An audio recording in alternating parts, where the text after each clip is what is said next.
Good morning, folks. This is Would-Be Farmer in Central Florida, just southwest of Crescent City. USDA, Zone 9. Anyway, it's 6:30. It is the 2nd of August, and I am awake. Since I don't do caffeine, please bear with me as I probably stumble through a bit of this. Anyway, let's get started.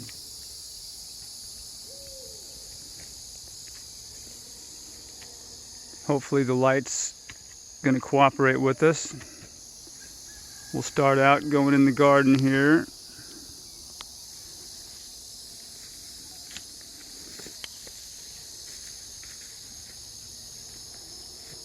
Satsuma tangerine.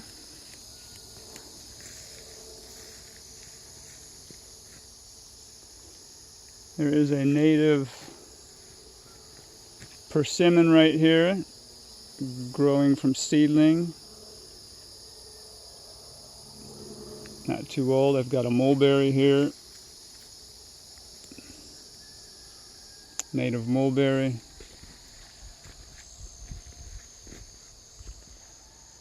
Loquat.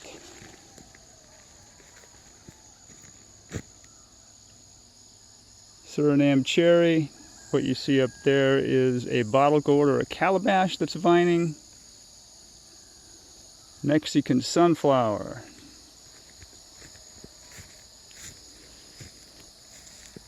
I need to clean up this area a little bit. I've got some figs growing in here, as well as some Elaeagnus, nitrogen fixing relatives of the olive tree. Strawberry guava. Up over here we have scarlet runner beans and some more bottle gourd that's growing in there. Further to my left, edible hibiscus.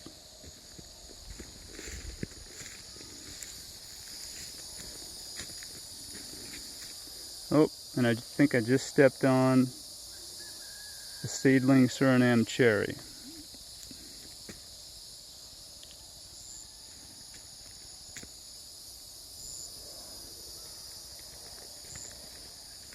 Directly ahead here I think that is a Tropic Beauty Florida peach. That first year we moved here gave us about 25 peaches. Fantastic, sweet. Papaya. Another Elaeagnus in there. I think that's called a silver thorn, if I recall. Nitrogen fixer. Guava.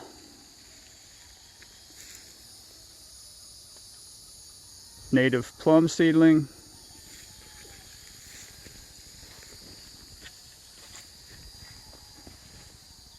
And a couple of house cats have joined us on our tour. We'll see how that goes.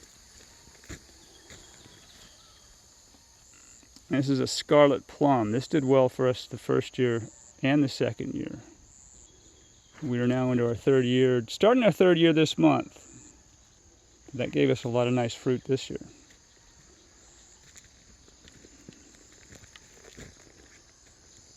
As you can see, I have let a lot of the native plants, or what we typically call weeds, take over and do their job, whether they're acting as nitrogen fixers, nutrient accumulators. They are pioneer species. They're here to do a job. This is an American beautyberry, Polycarpa americana, just starting to fruit. I put that here along with a couple others that I brought from our more forested areas to try to get this place moving towards the forest, towards that forest succession. Get it from the grassland, get it moving towards the forest. That's a native mulberry. This was brought up from DeLand.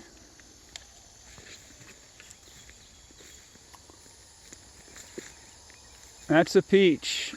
I'm sorry, that's a pear. I've got 3 pears that I planted. I don't expect them to do anywhere near the kind of productivity that a fig tree or a mulberry we do in this area, but I am trying to do max diversity. Trying to see what I can get to grow. Trying all kinds of stuff. I will learn. We will learn. We will all learn.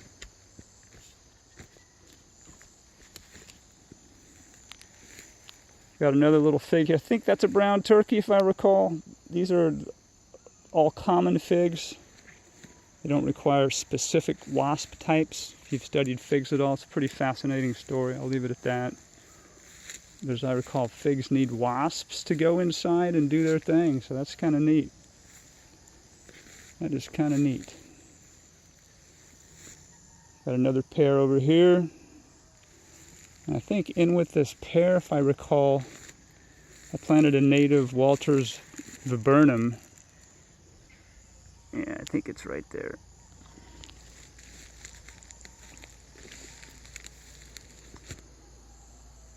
Here's a look of our scrub area that eventually is going to do its best to become a forest, I hope. In the background, you see all the trees. That is a 2 to 3 acre wetland that starts there.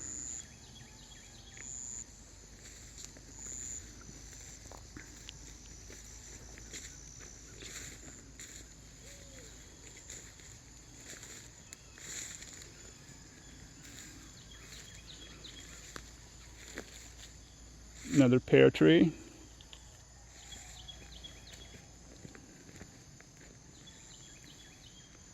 Native plum, I believe this is a Chickasaw plum. Oh, I'm sorry, that wasn't a native pear. That was an apple that I just pointed at. I'm sorry, that is an Anna apple.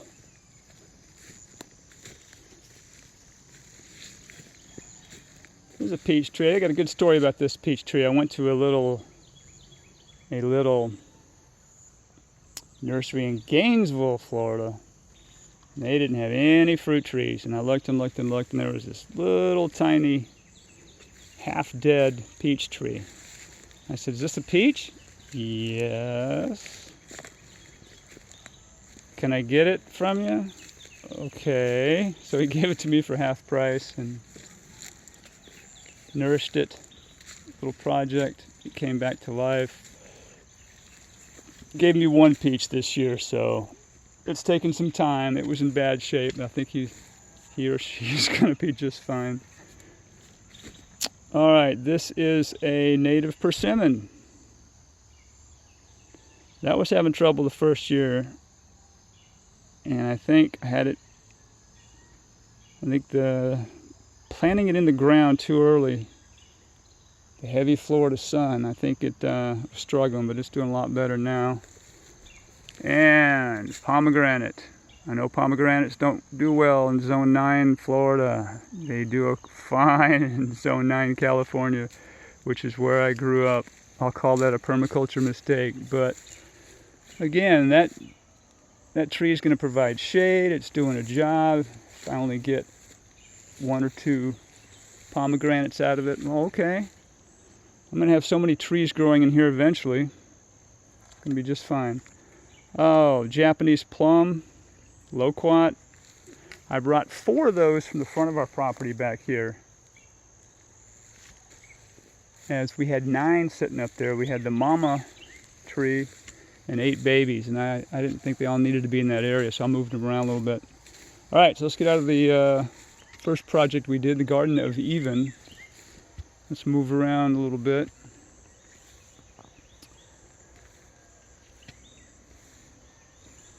Mostly what I have in here is natives growing. Over here I have a starfruit. Hasn't given us any fruit yet. Had it in a bad spot where it's too shaded. I moved it here about 1.5 years ago. So we'll see what it does. I have had decent luck with starfruit in the past. Different area. I lived in Florida, in the land.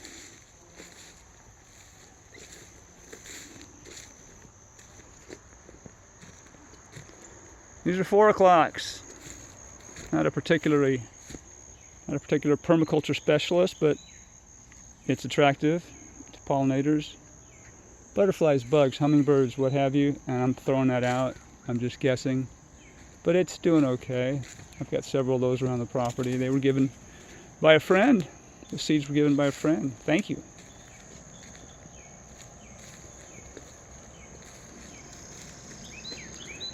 This is our little Katuk area.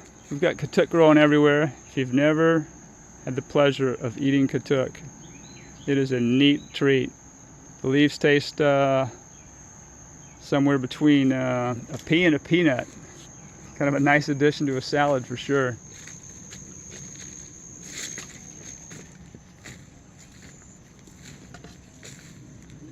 Got more Katuk growing here.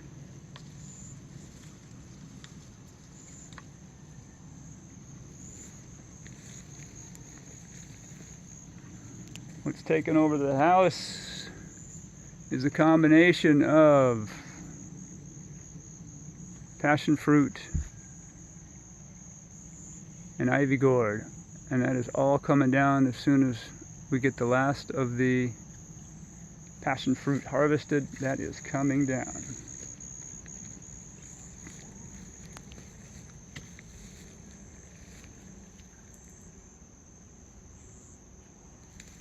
Sour orange tree just out of view on my right. That is probably been there 25 years maybe.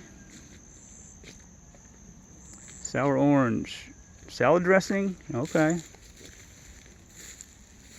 Orange juice? Nah, not so much.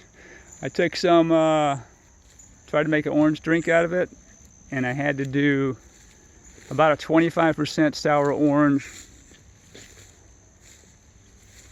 to tangerine, to sweet tangerine, to get it to work. And that's okay. It's okay. But those generally end up being composted. If any of y'all need some sour oranges in the winter, just let me know. I have in this area Meyer lemon, guava. Of course, you can see hibiscus poking up there, edible hibiscus. Mango. Mexican sunflower, great for biomass. Chop and drop. They grow very fast. That's been there maybe a year and a half. Bam. Chop that down and use that as natural fertilizer on top and around some plants and trees. And our first banana. First banana fruiting. I read in a book, it was a great book by Eric Toensmeyer, I believe.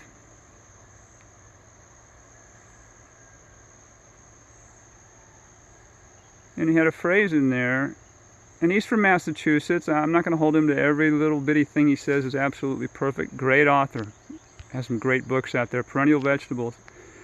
And he said in his book that you can't have bananas unless you have 18 months of frost-free weather. Well, that's just not true. And I thought I had done some really miraculous stuff, because we've had plenty of frost, but it's heavily mulched. It's next to the house, so that helps quite a bit. Keeps it warmer than the typical zone 9 where we live. But as I was foraging once, I saw another. Just off our property, I saw another banana stand, and no one was mulching that. No one was taking care of that. And that had plenty of frost, and it was fruiting. So, well, that's probably a general rule of thumb. I think it depends on the conditions. If you're in an area where the bananas are sitting in fairly moist, consistent soil, like near a wetland perhaps, then that 18 months is probably going to be not a strict rule. Anywho, in the front here now I've got, what have I got here? Mysore raspberry. This is a native growing American beautyberry, Polycarpa americana. And I had several citrus growing all over the property. And I moved them around. A lot of those were in the forest. I moved them around quite a bit. Probably got close to 30 citrus seedlings growing. Got a fig way over here.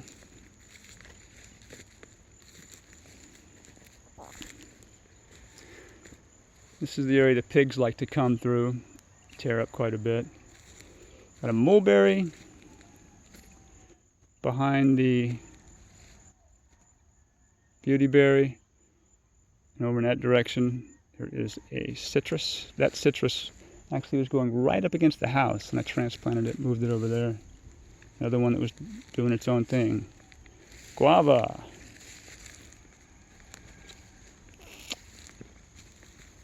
Persimmon. I think that's a fuyu, a Japanese persimmon. Planted a little dogwood seedling here.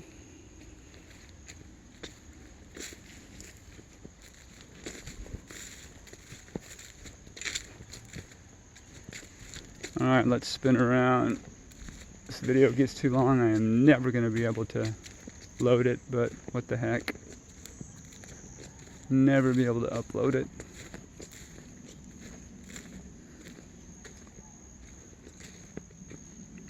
That is a recessed area, dug down, turned it into what I call a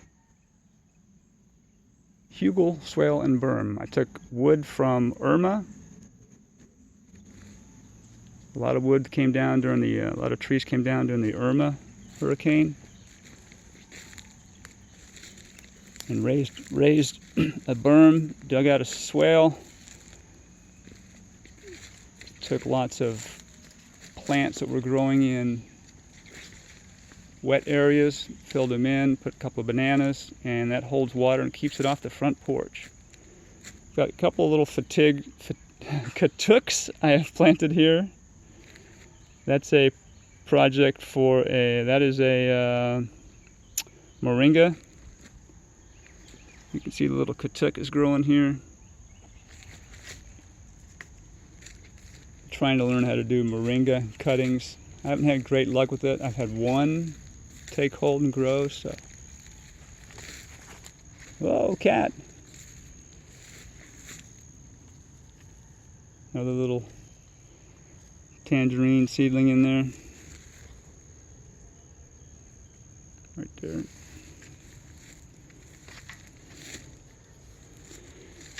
Hopefully I'm not throwing the phone around. I keep forgetting. When you do a video, you gotta hold the phone still. Very still. Root beer plant. It does taste and smell like root beer.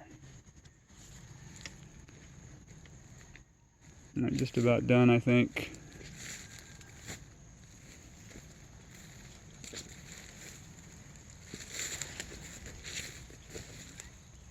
As I trip over and fall, one of my recent projects there, that is our crop spiral, or what I call the squirrel. Got more of a square shape to it. Got some thyme in there, some basil, rosemary, and as you can see, a whole lot of baby papayas took over. Anyway, my arm is cramping, falling apart. More bananas, Rajapuri, cranberry hibiscus, edible hibiscus here. And I think that's close to 20 minutes. Any more than that, and I'm killing people. That's if anybody is stuck around to begin with. Bear with me, I'm learning this whole video stuff. Firebush. Variegated firebush. Hummingbirds are all over that thing. And I've eaten the berries. They've got kind of a peppery flavor, sweet peppery flavor to them, and they're fine. They are edible. I'm not just crazy and throwing things towards my mouth and seeing what kills me. Anyway, would-be farmer, Crescent City. Hope you enjoyed it. I'm out.